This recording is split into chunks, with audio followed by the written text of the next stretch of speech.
Good afternoon. Let's continue. The next concept of module 4 and chapter 7 is message passing mechanisms.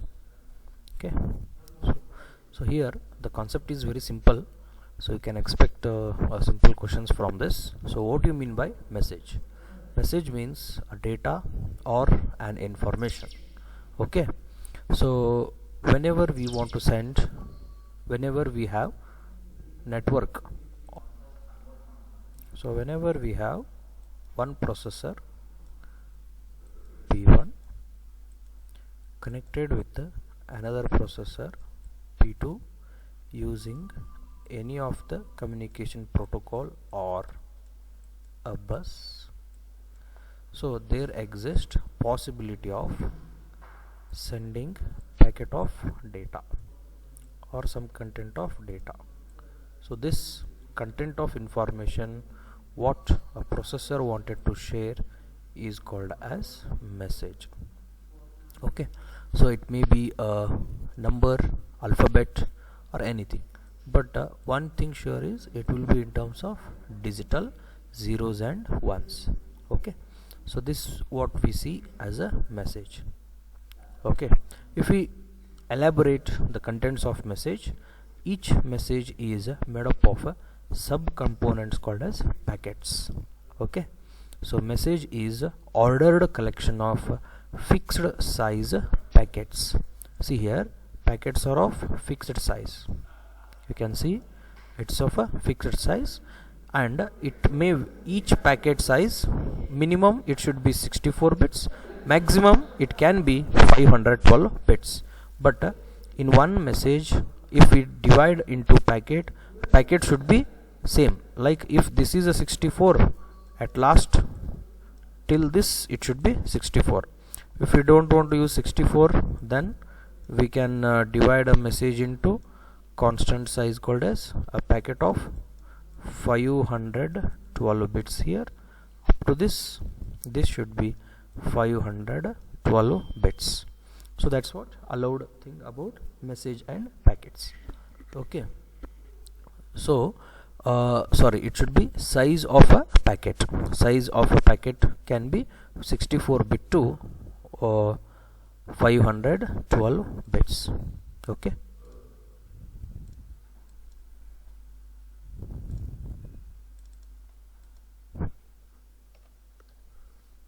okay, coming for the next. Here packet is again divided into fixed length units called as flits. Packet is again divided into fixed length modules or contents called as flits. Please remember this. The word flits we are using many a times in the next discussions. Okay, so now you can see what type of flits it can be. See, one is routing information. Routing information means where it is going for the next node. See here we have one small network, source node to the destination node. This is a path, okay, through which message is forwarding. Okay, so when message is started here, destination is this, actual destination is this one, next node is like this, so again next node, again next node, like that. It is called a routing path. So that information is present in the R field. S field means means sequence number in this length, sorry, in this message, whether the message content is first, second, third, etc. like that, it is a sequence number. And next is what? D means data. Here actual data will be. So what is content of complete message? Message will consisting of routing information, sequence number, some numbers of data. Okay, this all called as a message. Okay, a message which are divided into fixed size packets. Okay, so next, so what are the methods we will use to forward or to transmit messages in the network? One is store and forward. It is a very simple method. And second one is wormhole routing. Okay, so very simple, store and forward. Take source and destination. So once we get one message, okay, keep one copy and forward it to the next. Okay, next we'll also collect it and forward it to the next node. Okay, so next node will keep one copy and it will again forward it to the next node in the path will forward again, and finally this will reach the destination. It's very simple.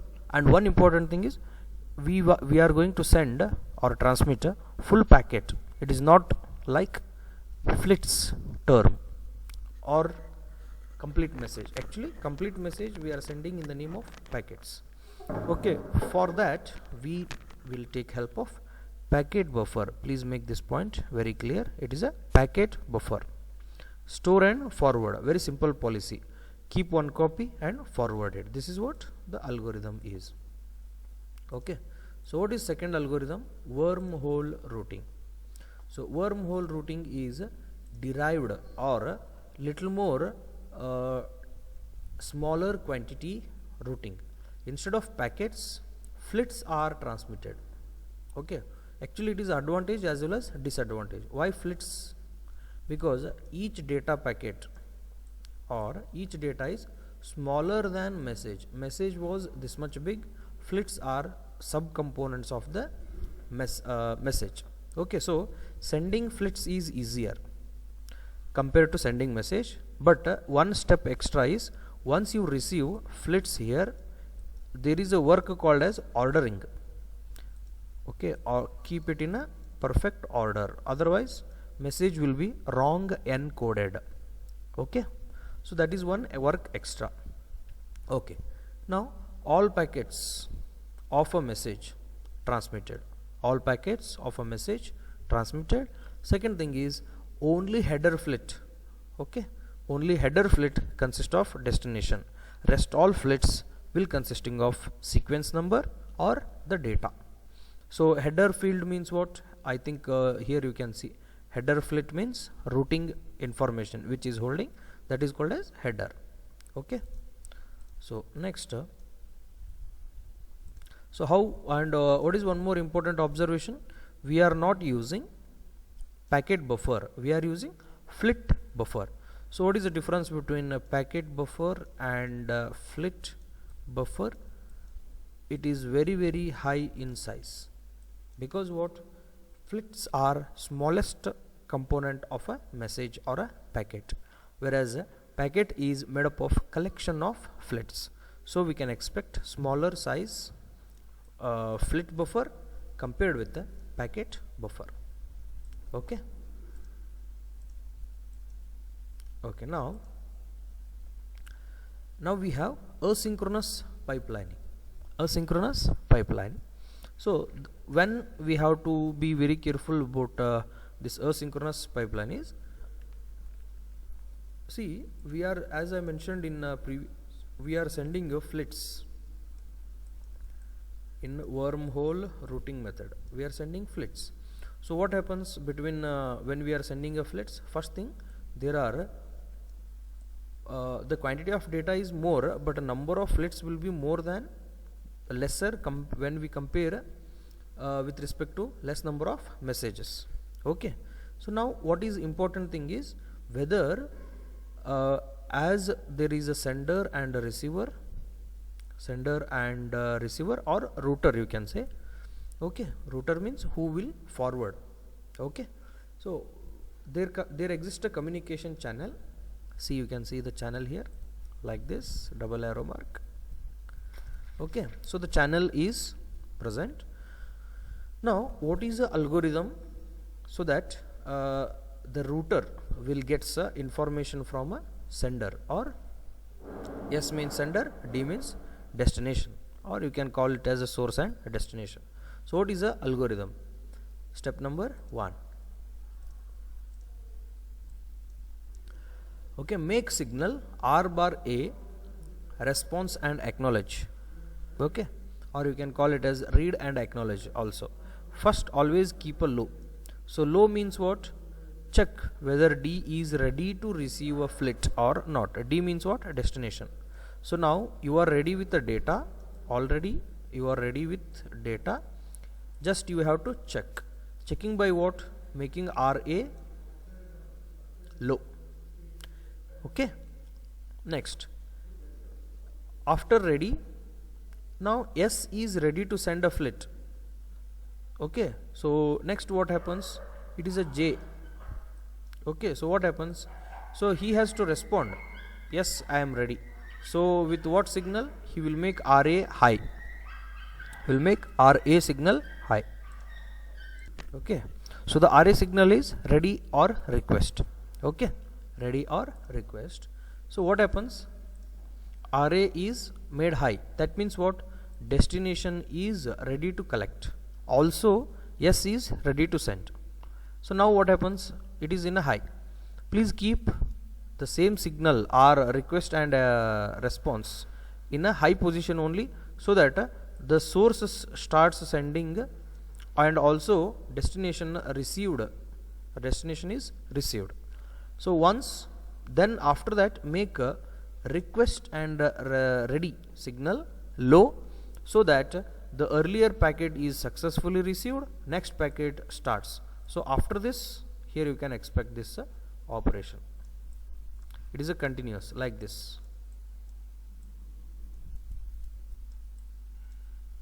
This is how the cycle continues. Okay, with respect to next bit. Hope it is clear. Let me rewind for a small time. See, source and destination. Check whether destination is ready or not. For what? Receiving. By low. By making a signal high, who will make? This will make a high. It is a yes, I am ready to receive, so that yes, source will start sending. So make it, keep it in high till you receive all the flits. All the flits. All means what? I am explaining one flit whose name is I. So exactly at this instance, I is successfully received. So but what about I plus 1th flit? Because we are not all the time sending only one flit. Okay, one message means many number of flits. So in that situation, we have to think about I plus 1 also. So if we keep low, again the destination is expecting I plus 1th flit from source. So that's what a meaning. So this is what the next cycle starts. Okay, like this is called as asynchronous pipelining. Why it is asynchronous? Unless signal ready request is changed with a high and low, activity will not start. Okay, so here it is not with respect to real system clock, it is with respect to the signal of R bar A, ready and request. Hence we call it as asynchronous pipelining. Okay. Okay. So the next one is flow control strategies. So what do you mean by flow control? Flow of data in the network. So if we don't control, what happens? So we will get a node collision.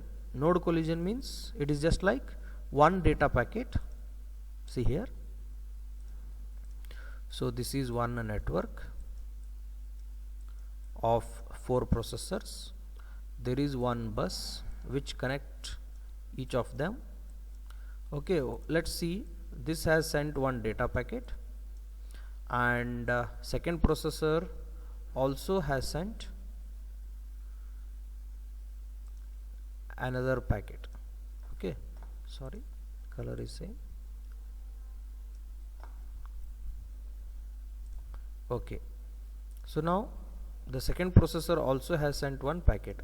So they both the packet from first and the packet from second, they want interchange. So what happens? This packet here, this packet here, really we have got a collision. Sorry, this side collision. So to avoid that, if we don't avoid, we will lose the data. Okay, so if we it is our duty to provide best protocol so that collision should get resolved. Packet collision should not happen. So what are the things we need to resolve possible packet collisions? Okay, so whenever we move packets between two adjacent nodes, possibility of collision takes place. To avoid that, we have source buffer which is holding a flit, channel which is allocated, and receiver buffer we have to think.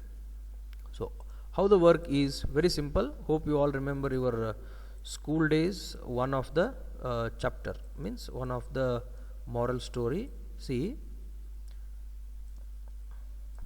this is what the common channel, the processor 1 and processor 2. Okay, fine. Now, so now packets are generated from first and from second. Okay, so this processor should have three information. What is this? See, this is what the arrow mark of the data transfer, that means source and destination. Okay, so now what we have to do is source buffer holding flit. Okay, who is holding the flit of source? Channel, whether this channel is allocated or not for communication. Most of the time it is yes, because it is adjacent. Okay, so receiver buffer details, whether the buffer is full or empty. If it is full, do not send. If it is empty, you can send now. Like that, details we should have. So collision occurs when two flits request for same channel. See, this also want to travel over the this blue channel, and packet 2 is also traveling over same channel. In such situation, we can expect collision occurrence. So to avoid such, what are the things we have as a solution? So we have four different type of solutions. We will discuss one by one. Okay, so hope you understood what is importance of control strategy, flow control, and what are the things we should have whenever we wanted to implement collision avoidance. Okay, see now. So the first method is buffering in virtual cut through routing. Okay, buffering means what? Keep one buffer. See, very simple. This is an outgoing channel. Packet 1 also want to outgo as well as packet 2. Okay, sorry, packet 2. Both packets requesting to go out from same channel. That time what we have to do? Give allocation for packet 1. Keep one packet buffer for packet 2. Divert it for small time. Whoever comes little late among process 1 and packet 1 and packet 2. So for packet 1, directly exit channel is given. For packet 2, it has to go through with the, see, I will point out packet 1 direct exit through flit buffer. Packet 2, it enters packet buffer, from there it will exit. So this time, this is a crucial time where we have avoided possible collision. Okay, possible collision. So this is one. This is called keeping a buffer. Okay, second one is blocking flow. Blocking flow means we will keep one gate, or you can also call it as switch. So packet 1, it will directly exit. Okay, so packet 2 will check whether switch is open or close. If a switch is open, I hope you all remember a switch like this. It is a disconnection, means discontinuous connection. So data cannot cross over. So it has to wait there. So by that time packet 1 finishes its journey. Once switch is closed, you can, means packet 2 will transmit. So this is called as blocking of flow. Okay. So this is another method. Third one, discard and retransmission. See, packet 1 is presently using a outgoing channel, so packet 2 also want to exit from the same outgoing channel. That time what is the algorithm? Discard it. Okay, once we discard, make sure packet 1 is completed, retransmit, because by that time packet 1 is completed, so channel is free, we can resend it. So the algorithm is simple: discard and retransmit. Okay, so the last one is detour. Detour means cancel the present traveling history and block it. See, logically it is very simple. Packet 1 directly it will exit. During this time, if packet 2 arrives, it will, if we allow, there occurs a collision. To avoid that collision, change the direction. That is called as detour. Tour means moving from one place to another place. Detour means change its planned traveling. So change it. It is also called as blocked, because you can see some blocking filter here. Okay, so it will gets blocked. So because of these all simple methods, we will try to avoid possible collisions between packets. Okay, so that finishes the chapter 7 of 4th module. Thank you.